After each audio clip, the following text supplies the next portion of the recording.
listening to the Punisher Waterfowls, the Union 0430 podcast, brought to you by Real Geese Decoys, the most technological advanced silhouette decoys on the market, and Vortex Canada, the force of optics.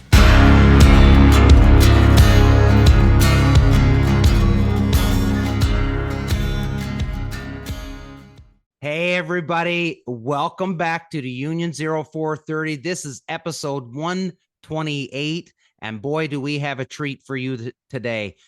We have Mr. Tom Lochner on, and even though you may not recognize his name from the waterfowling community, and I know we have a ton of first responders, firefighters that listen to this show, but you will definitely recognize his product, and that is the fire safety glove. Firecraft Safety Products, his firefighter gloves. This man has forgotten more than we'll ever know about the glove industry. So let's jump in. This is a really special one because obviously, as you all know, Dave is a firefighter. So Dave is extremely invested into this conversation. Mr. Tom Lochner, thank you so much for coming on and joining us. I know we had a bunch of back and forth to try and figure out a time that would work for all of us, but we managed to get you down, and as you are a very busy man, and thanks for coming on and joining us this morning. Oh, it's my pleasure. You guys are in Ontario, and I kind of started off a lot of my duck hunting in your province down at Walpole Island. There you go. So Dave, and I think there's a place near there called Mitchell's Bay. Yeah, we shot a lot of redheads out there. Yeah. It's funny because I've never hunted Mitchell's Bay or Walpole Island, but Dave has, and the stories he tells me about that place is insane. Yeah, it used to be really good. I don't know if it still is, but that's the first time I ever knew that corn grew in the bottom of some of those ponds. I don't know how it happened. And our guide said, how'd that get there? Yeah. I the hunter in me wants to say, like, no, it's terrible because I want to keep that place to, just a few people, but really there's tons of people there, and yeah, it's still great hunting there. Yeah. Yeah, the guides, most of the ones that we've had were really very nice, and they're fun to deal with. Yep. And there's still a lot of the guides up there, just great guys, exceptional people. So yeah, it's fun. It's not crowded either. That's what I like about it. Well, that might have changed. I think people found out about it, and now it's getting crowded. Oh, okay. Yeah. The boat brigades and the.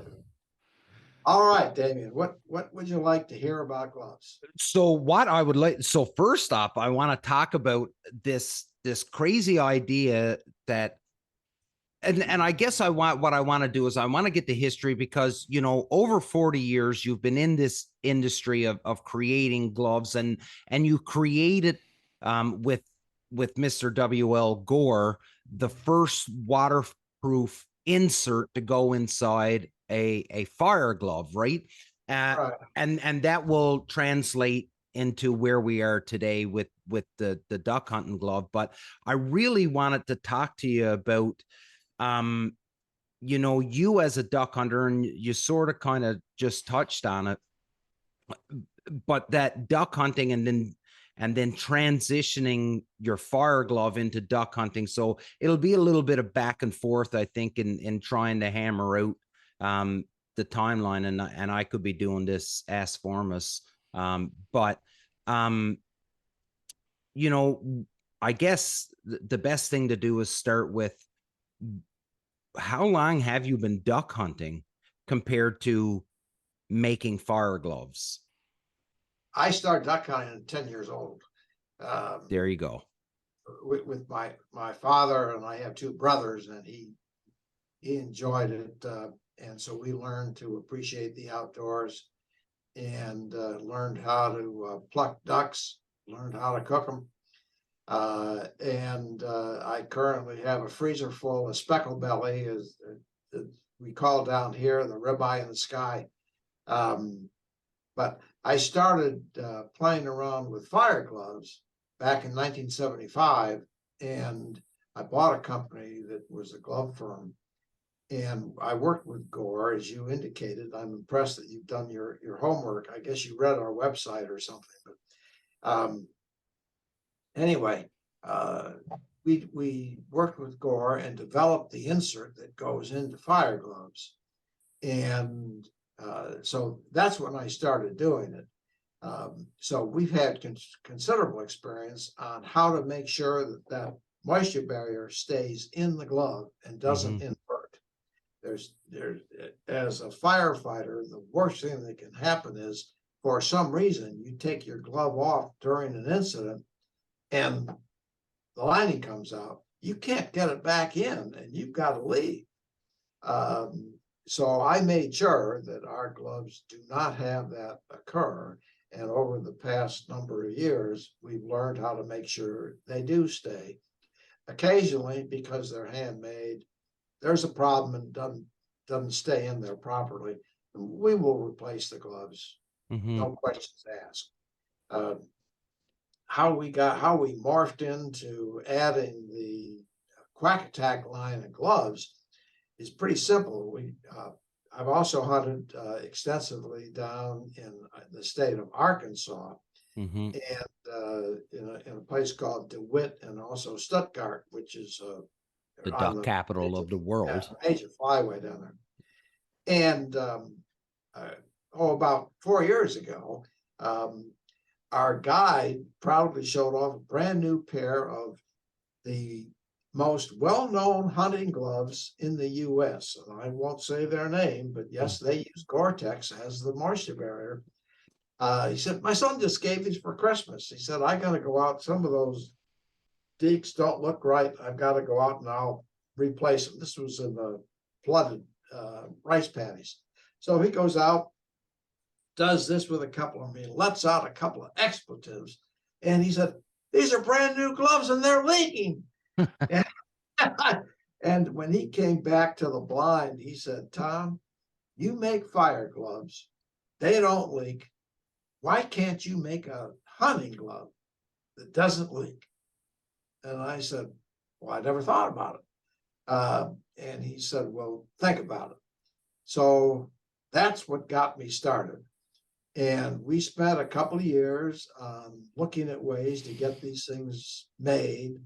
And we're still learning, but we came up with, I think, much heavier insulation than what was currently available. But I'm a nut when it comes to dexterity in a glove. And also gloves that go to the tips of your fingers. So you can take a shell out of a box and put it in the magazine without catching it on the action when it closes. So that's what we've done. And we think they're pretty good.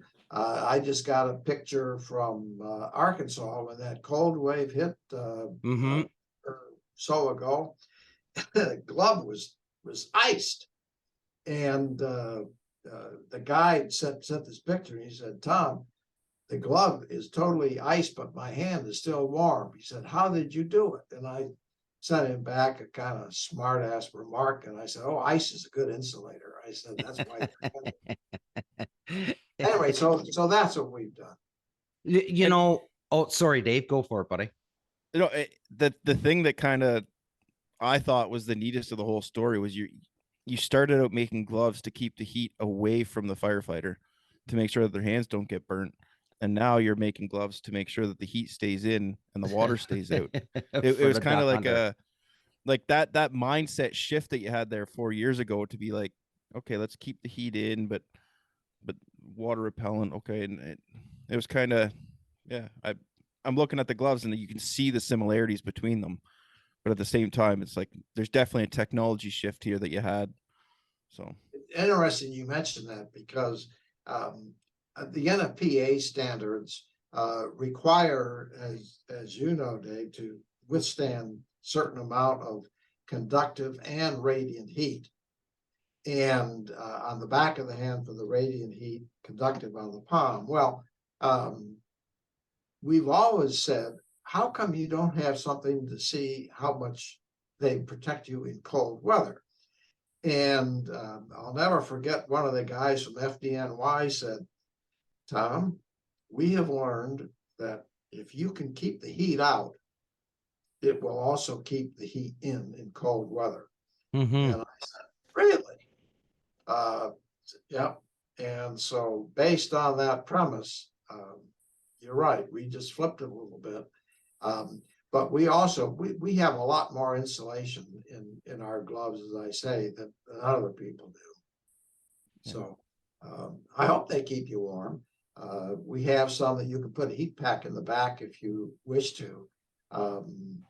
We don't sell the heat packs, but speaking of the heat pack, Yes. So anybody that's watching, we have the Quack Attack glove right here, and I'm trying to show this, but there's a zippered pocket, taped, and a taped zipper at that, to keep the water out. But nice little pouch right in here for your heat pack. Sorry to interrupt there, but I wanted to show that. Yeah, we made it so that the heat pack goes down pretty far, almost to your knuckles, so it keeps the back of your hand.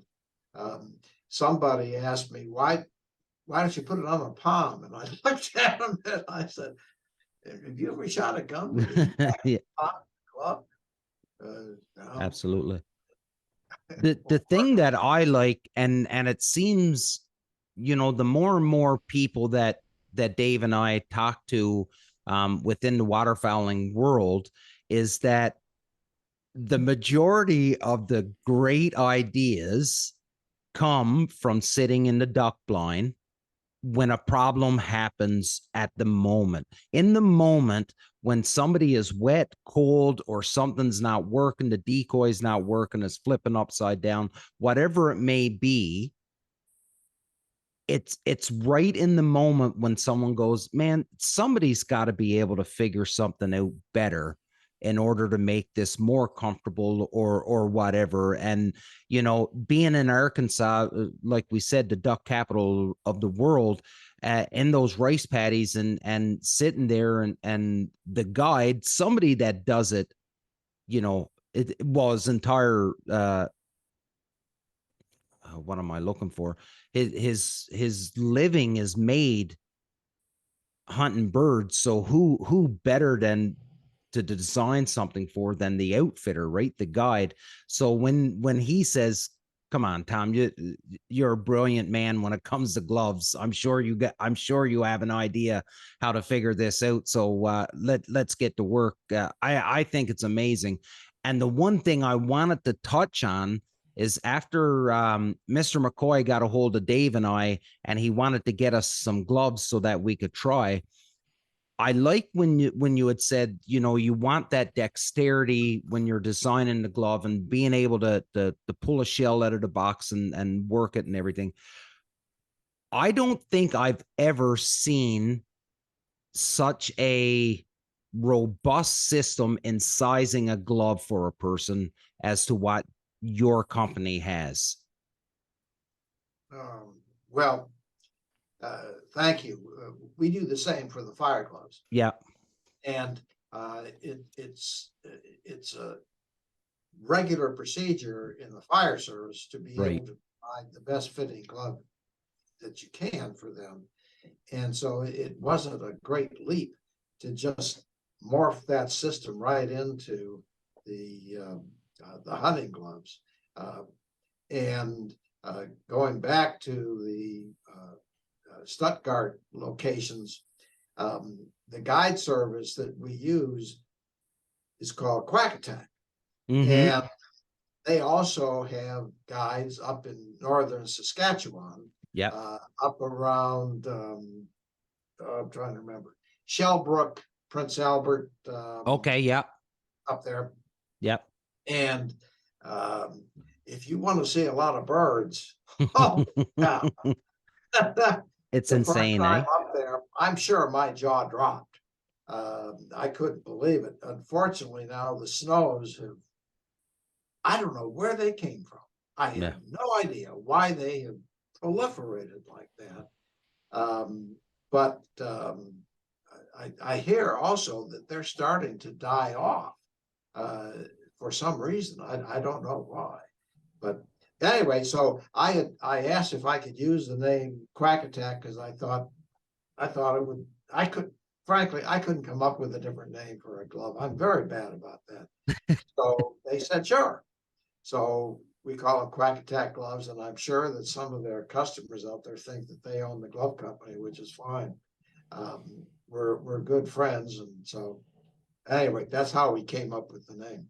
That's real interesting because I wanted to ask you throughout the show what your relationship was with the Quack Attack outfitters. So it ties it in very nicely that that they were I would say the catalyst I hope that's a fair term to use, the catalyst behind you designing the glove and to where we are today. But you mentioned one thing, and I'm really curious about it, and that is you said we're still learning. So you've created a fabulous product already, and you're still learning and still trying to evolve. And I'm just wondering if you can touch on any of the the points that you're still learning on, or anything you're trying to improve on. We're always looking for new materials, new fabrics. Right. The patterns are pretty well dictated by what the gloves are used for, and the changes. It's very similar to what we have in the fire glove market. New materials come out to compete with Insulate or some of the other standard insulating fabrics. And I get samples in. There's a company in Switzerland, for example, that makes very exotic stuff, mostly for outdoor activities. And I'm sampling theirs, all the time. So we're always looking for something that will improve the glove and give you better dexterity and enhanced warmth. That's why we came out also with a non-insulated glove for people that in warmer weather that don't want insulation in it. And some guys, heck, even in the middle of winter, I've seen guides out there with bare hands. How they do it, I don't know. I could. But so we tried to run the range on that. And that's what I look for, are new fabrics that will give better performance. I don't really pay much attention to what they cost because I'm more interested in doing the best that we can for the people that are using our products. And we're thrilled that you were interested enough to talk to me about what these are. Well, a lot of credit has to go to Mr. McCoy on that, because he found us and reached out to us and introduced us to the product and said, listen, I think this is a fabulous product. And I think Tom needs to come on the show to talk about it, was ultimately how we sent the email to Dave and I. And, when we started reading up about it, obviously we were very interested, and for a lot of reasons, right? Dave, I know you have stuff that you want to ask, and I've been doing a lot of the talking, buddy. So please go ahead. No, I think we've been covering a lot of it, like the new materials and an evolution of what's going on, and then like transitioning from the fire glove into this, and still being able to see, like, obviously the dexterity was a huge portion. And I was like, all right, I've tried on how many pairs of gloves? Yeah. How could dexterity, and that it's still kind of confusing to me, because sometimes you put gloves on and it feels like you got your finger up a squirrel's butt, but here we are using these gloves. And I've never had that experience. Well, yeah. And now we've got these gloves, and it's like, I could probably tie a fly with some of these on. Like it's pretty. How much time did it actually take you to develop the first set of the Quack Attack gloves? There's a lot of back and forth. I bet. First of all, I went out to a couple of the local well-known big box stores and bought samples of everything that they had. Gore also, even though I don't use their moisture barriers, I found a better moisture barrier made in England That's what we use in the fire gloves. We use the same moisture barrier in these hunting gloves. The reason I do is that I know that in cold weather, they don't make noise and they don't crack, so they won't leak. These things have, I mean, I've tested these for a number of years and they are the best. That's why I put them in the hunting gloves. You go to a big box store and buy the well-known brands, or now I guess they're all going to private label these days. But in my opinion, they're not being very fair with the customers because they're using cheap moisture barriers, and they do break readily. And when they get cold, you do this and you can hear them crackle on you. Sooner or later, that crackle is going to be a break in the moisture barrier. So I just wanted to go with what I knew worked, and that moisture barrier I guess they could improve it, but gee, we've used that moisture barrier for, I don't know, 20 years in our fire gloves. Wow. And we've never had any feedback saying, hey, this thing leaks. Occasionally, as I say, some of the glue wasn't put on properly, or the tape secured, or they missed a stitch. It happens. They're all handmade. And we'll replace the gloves. But generally speaking, it's a very durable moisture barrier and will probably outlast the life of the glove. So wow.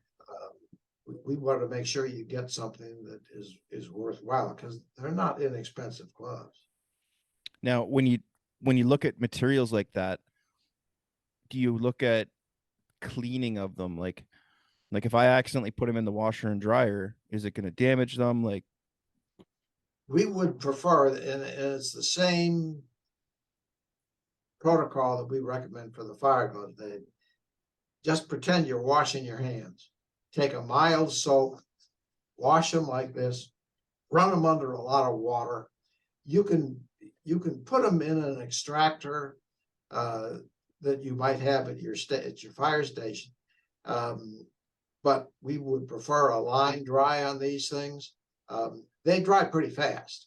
The fire gloves take a little longer to dry just because there's more to them. The Kevlar and Nomex that we use takes a little longer to dry.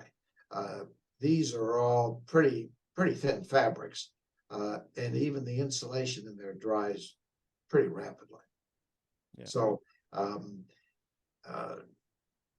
yeah, I would prefer you not put them in a washing machine, because that will cause some of the tape to break away from the glove. If you make that mistake and you fess up to what you did, I'll send you another pair and say, please don't do that. Yeah. Now, what about when you design these gloves? When Damien and I talk about products all the time, it's like, really, the waterfowl industry, there's a short window where we can actually product test things and use things. When you first made the first set, did you go through a full season before you put them to market, or what was that process like? Yeah. We wear tested them on a very tough group of individuals with whom I've enjoyed a long association in the blinds. And these include the guides in Arkansas and the ones up in Saskatchewan, plus right around here in Ohio. And we wear tested them, and they all came back and they said, hey, these things are, we were lucky right out of the box. We had it down pretty good. The only thing that we really pay a lot of attention to is the dimension of the glove, and to make sure that your fingers go to the tip so that you can pull the shell out of the box. And a couple of the guides even say, hey, they can call with these gloves on. There's not many gloves that do that with. No, not at all. And I just wanted to get this a little bit. Can you talk to us about your testing So Mr. McCoy sort of kind of touched on it a little bit, but I'd like to hear it from you. You know, what is your testing for the water, you know, to be able to say that it is 100, you guarantee that it's waterproof? Sure. Yeah, we do. We have a lifetime guarantee on the products to be not only waterproof, but to not have the moisture barrier or the lining invert. In other words, the glove has to stay totally intact. And we use precisely the same materials that we use in our fire gloves to secure the inside of these gloves. And over the years, we've had these things tested so many times by people in all climates that we know that they work. There is no test per se for outdoor gloves. But if you put these on next to competitive gloves, you'll see pretty quickly what the difference is. There, as I say, there's no laboratory that will tell you Right. this works or this doesn't work. There is simply 30 plus years of making gloves for firefighters. Same thing. We changed the insulation, we changed the lining, and we changed the outer fabric. Otherwise, it's as durable as a firefighter's glove. Oh, sorry, go Dave. No, my next question was just going to be about those. Like you have a Decoy glove as well, right? Yes, a little longer. A little longer, but essentially feels the same. And yeah, thank you. Boy, this is a great infomercial. Yes. We aim to please. Yeah.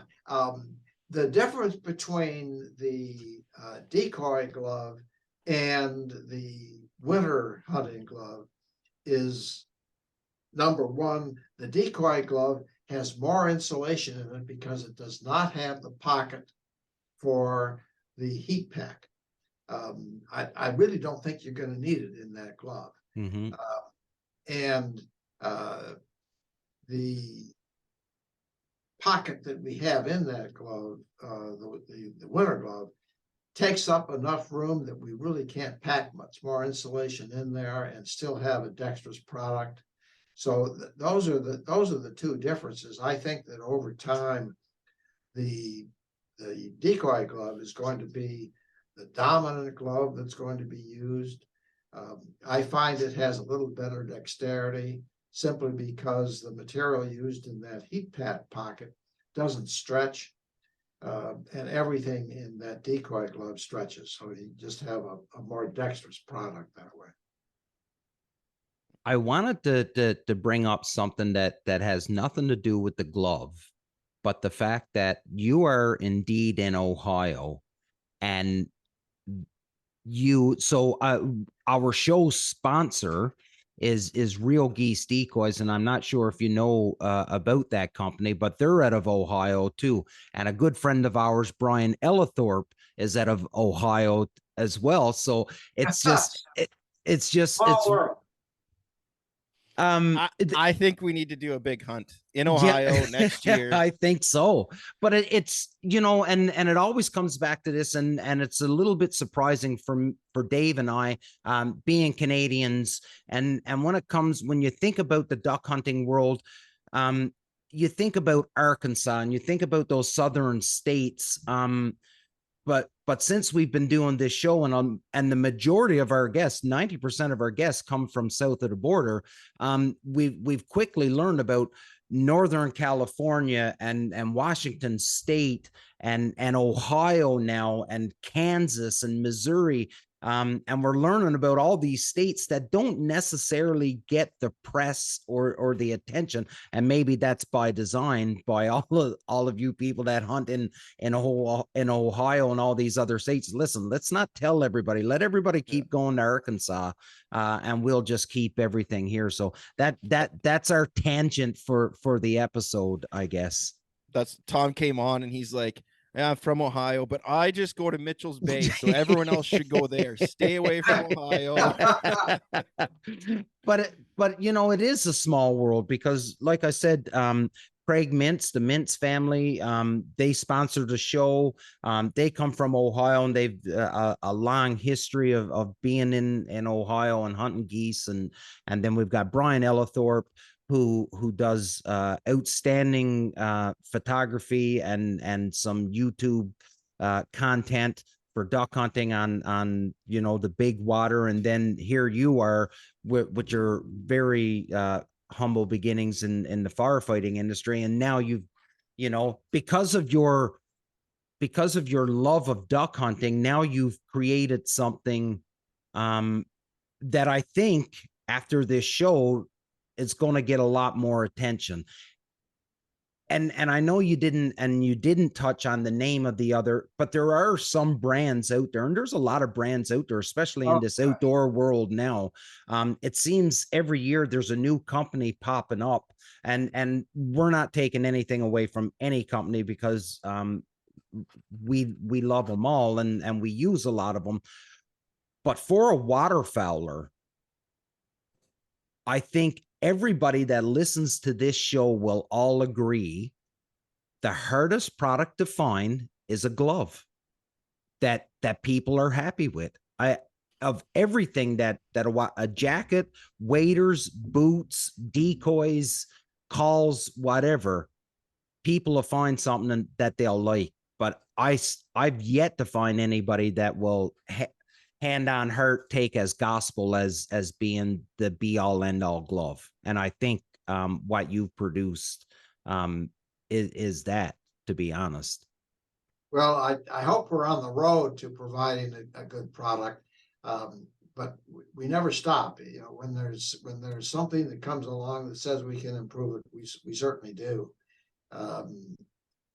I can tell you that in the fire glove business, 5 years ago, all the gloves were leather.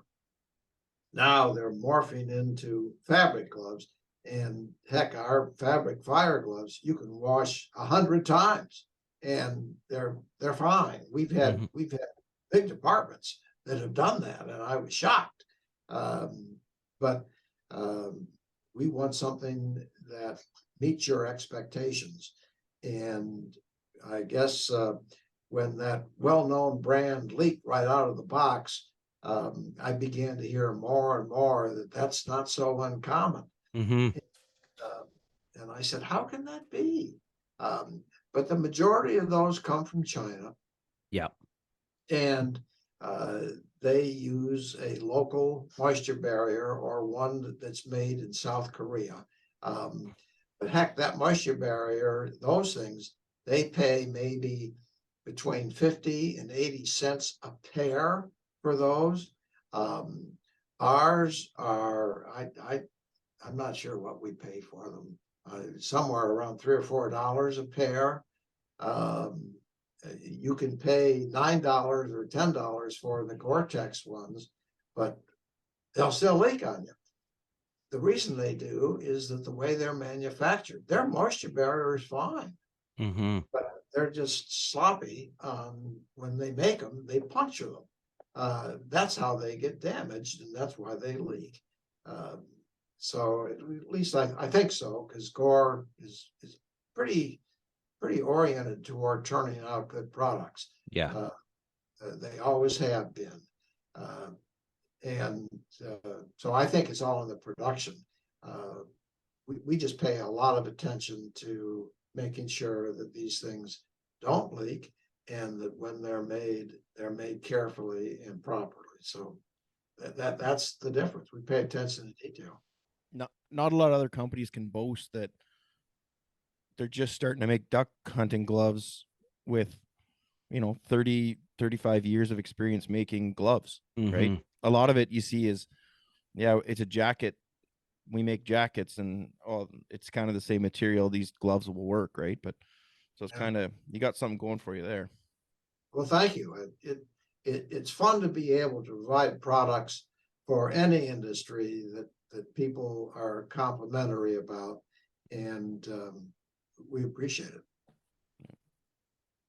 Tom, so when it comes to, I'm trying to figure out a way to word this so that it doesn't come across like I sound like I'm a jerk. But when you're, when you're out and about and you're hunting and and I'm not taking for granted the Fire Glove and the industry, because I think you've established that you've set a standard when it comes to the Fire Glove, and like you've alluded to, you're all over North America, all over the world, and you are the standard when it comes to the Fire Glove. But now when you're out and you're hunting and you're coming across not only your friends, but just regular people that haven't seen your glove or know the history behind it, have you had the opportunity to sit next to somebody or somebody that you have no relationship whatsoever with, where someone has had and used the glove and have said to you, how come it's taken so long for us to finally get a great waterfowl hunting glove? Well, we certainly have enjoyed favorable feedback. Okay. And from guides or other outfitters that package tours, to people here in Columbus that take the gloves and go out and go pheasant hunting in the Dakotas, or out to the rice fields in Arkansas. We're lucky. We've had them tested all throughout the United States and Canada. So I think we've got a fairly good product, and nobody has complained that they leak. And most people are surprised that you can keep them on. You don't have to take them off to do anything. It even has a little snot rag on the back of the thumb. So try to think of everything. Don't even have to take them off to wipe your nose. Yeah, exactly. So we're kind of getting into infomercial territory, so I've got more questions after, but what's the purpose of the tightener here? Because myself, growing up on the farms, I cut those off my farm gloves. Just I have big hands, and it's something that it just always bugged me. And now I see that, and I'm wondering, okay, you wouldn't put something on a glove that's not specific for a reason. So I got to ask. Well, I think this is our one of our fabric gloves that we developed in Ontario with a bunch of departments up there. It serves the same purpose on this as it does there. When you put the glove on and then close the strap, it snugs it down so that your fingers go right to the tip of the glove. That is the sole purpose. It's not to keep it from flying off or anything else, because there's a little elastic snugger on those in addition to this, but it just gives you a more secure grip on the glove. That's its purpose. I kind of figured there was something to it. That's why I had to put it in there. Yeah, it's not put on to be cut off, so don't you do that. No, I wouldn't change you put some design into it, right? So yeah.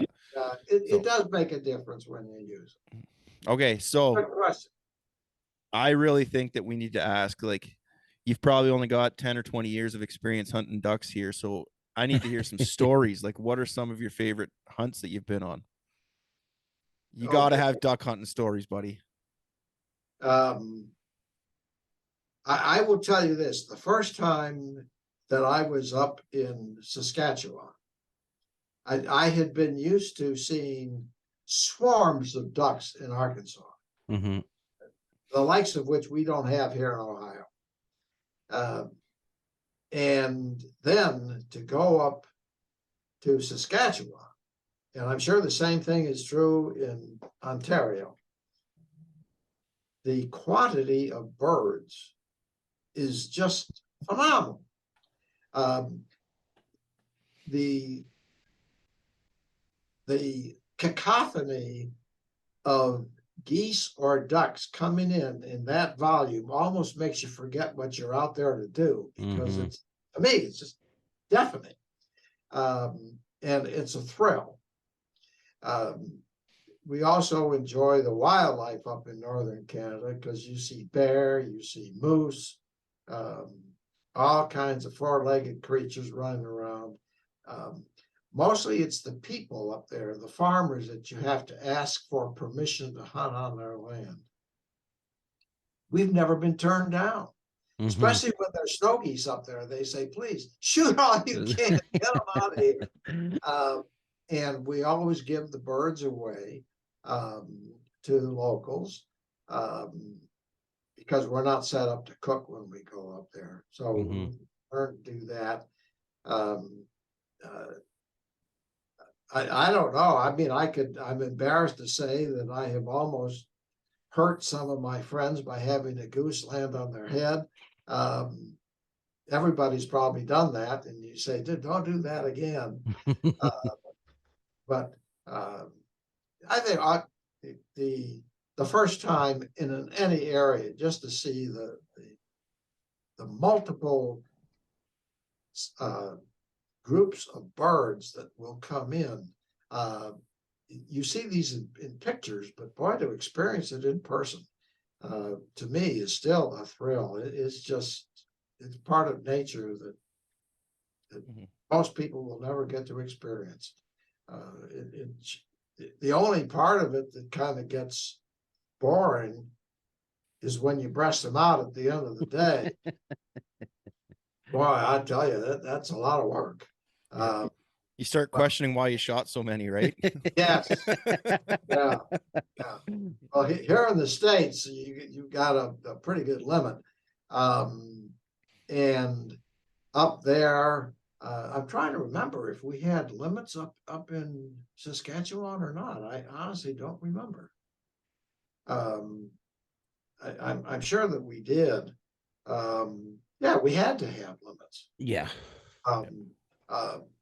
But the difference between Stuttgart and Saskatchewan, to me, is you may limit out in an hour in Arkansas. You may limit out in 15 minutes in Saskatchewan. But we would stay on just to see the birds. And it's just a thrill to me. That's what hunting to me is all about.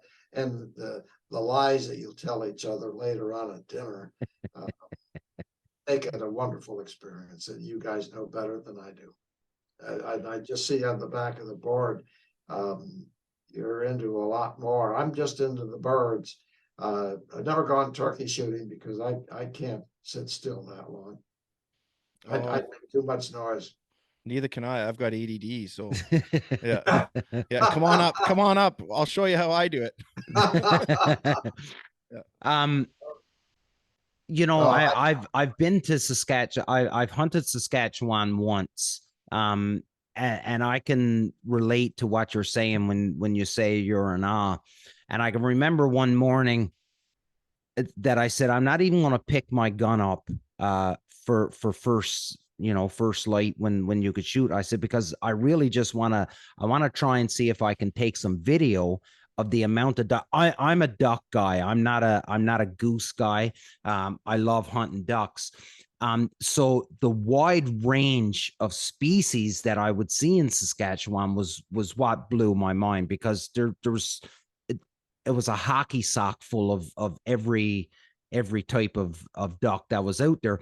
And I can remember just sitting, we would sit on those backboards in the white Tyvek suits. Yeah. And birds coming in and almost hitting you in the face. There was just so many of them. And I can remember it was still too dark that the video didn't come out any good. But I can totally relate to, because it was my first time seeing those numbers of birds, and I was in awe. I always tell the story without making this super long. I can remember out scouting with the guide one evening, and I looked down at a body of water, and I asked him, I said, how many birds would you estimate that's down there right now? And he was like, there's 100,000 birds down there right now. And I'm like, that's insane. I was like, how do you even estimate 100,000 birds? And he said, well, it's easy because we see it all the time. He said, but that's nothing.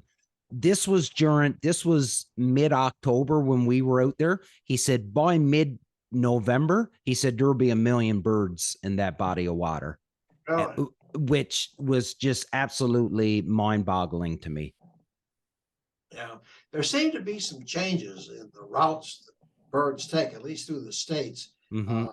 Whether it's global warming, and it probably is, it's the availability of water. But because it's getting warmer, they're not coming south as far as they used to, because they can find feed and open water further north than they used to be able to do so. At least that's been our experience. That's really interesting, because Dave and I just recorded a show last night where we're talking with a friend of ours in Wisconsin, and we were discussing the very same thing. We were talking about different flight patterns, weird birds showing up at the later end of the season, and Dave and Brad had talked about Brad shooting the most beautiful wood duck he's ever seen in late November in Wisconsin, which is unheard of. Yeah, It was December 5th he shot it, I think. Oh, December 5th. Sorry. Yeah. I think Yeah, he said it was that. the last day of his season. That's right. Yeah. So, and it wasn't like it was one of those, because every so often, Tom, you get those, like, a bird just got flown off track and you shoot one, right? yeah. There was a flock of 3 came in, but the crazy part was 2 weeks earlier, he shot another one. And when he sent me the picture of the first one and then the second one, I thought, oh, it's just the same bird. He's just bragging that he shot one this year, right? But no, it was 2 weeks apart. He shot a wood duck, and I was like, oh, that's crazy. Because yeah. So. Yeah, that's awfully late. I used to live in Wisconsin. I can tell you that's late for the wood ducks. Yeah. Wow. Yeah. So another thing Dave. we talk about is kind of the cycles in hunting with the waterfowl industry. Like, you see the cycle of layout blinds, and then now we're getting into everyone's getting the A-frames. And have you noticed any of those cycles in your time with hunting there, Tom? Oh, sure. But years ago, a fellow here that I hunted with a lot, we decided to build what is still called today among our friends Corn Palace.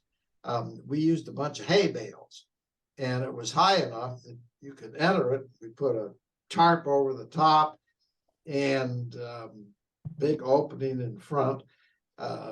And now you go out and you can buy things that mimic that. It's a heck of a lot easier to use, because we had to tear it down because the farmer didn't want us to leave that monstrosity out in the middle of his field. But the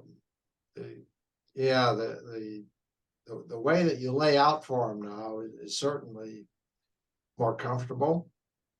I put in, as you indicated, Dave, lying down in white sheets long enough, and now you've got the springs that pop you up and nothing to it.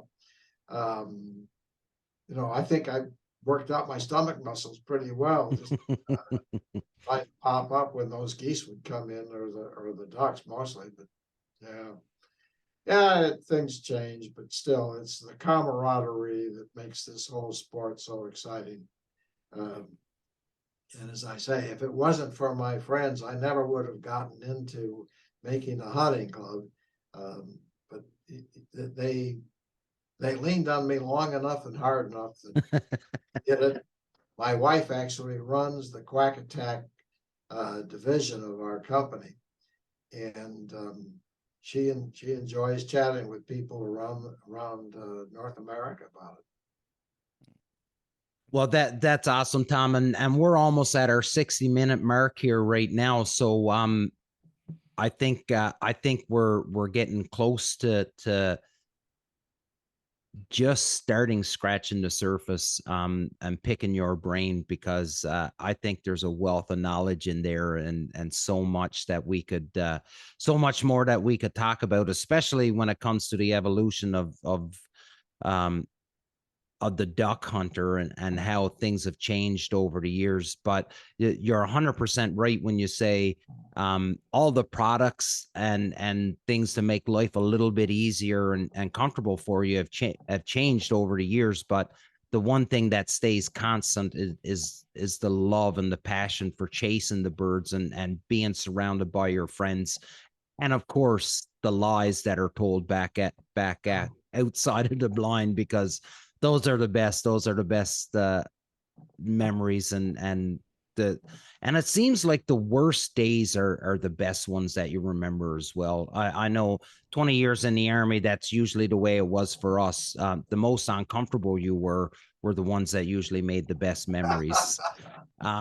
So Tom, I can't thank you enough. And I'll let Dave chime in here as well, but I can't thank you enough for coming on and taking time out of your day. You're a lot busier than what Dave and I are. I can promise you that. And for you to take this time out of your day to sit down and talk with a couple Canadians, we greatly appreciate it. Well, first of all, thank you both very much for your interest. Secondly, I talk to Canadians every single day. Perfect. And I thoroughly enjoy it. And in the summertime, my wife and I go out to Vancouver Island and go salmon fishing. So your country is our choice for recreation and vacation, believe me. And it's not just because the dollar has a slight advantage. It's the people that make it worthwhile. And if we ever chat again, then we can chat about dogs, because watching dogs during a hunt, to me, is half of it at least. Well, now you're tugging at my heartstrings, because that's where I'm at now. I could care less about shooting a bird. I'm more interested. I brag now when my dog does a nice retrieve for my friends. That's my pedestal that I climb atop now. Dave, to you, buddy. Yeah, Tom, I honestly, when Damien said like we're getting to the 60-minute mark, I checked the time and I'm like, wow, but you know what? Time flies when you're having fun, buddy. And this has been good chat. I'm looking forward to being able to hunt next year and putting these to the test. But hopefully, I honestly say this, hopefully one day we meet up and share a blind and I get to hear some of these stories, because that's what keeps me going on these hunts. So yeah. Me too. That would be fun. We'll arrange that. Yeah. Final word to you, Tom. Well, again, appreciate your interest. If there's anything we can do for you, just let us know and we'll send it up. Mail gets up there pretty quickly. And if you guys want to check out, go to quackattack.com. The website's pretty good. It's informative and you can see all the product there. Sorry. No, absolutely. And we'll tag that on all our social media, and we'll let Tom McCoy and everybody, we'll get it all out there to make sure that you guys have this as well, Tom. And we'll spread this. And I hope that everybody that's listening will at least go check out this product and check out the website, because I think you're going to be very, very impressed when you start reading about it and learning more from what you've learned from this show. Ladies and gentlemen, this was episode 128 of Union 0430. As always, we will never pretend to be somebody that we are not. We are not experts. We're just a couple friends that love one another's company and bringing on amazing guests and to just chat anything waterfowl hunting. Surround yourself with good people. Big love. Until next time. Thank you.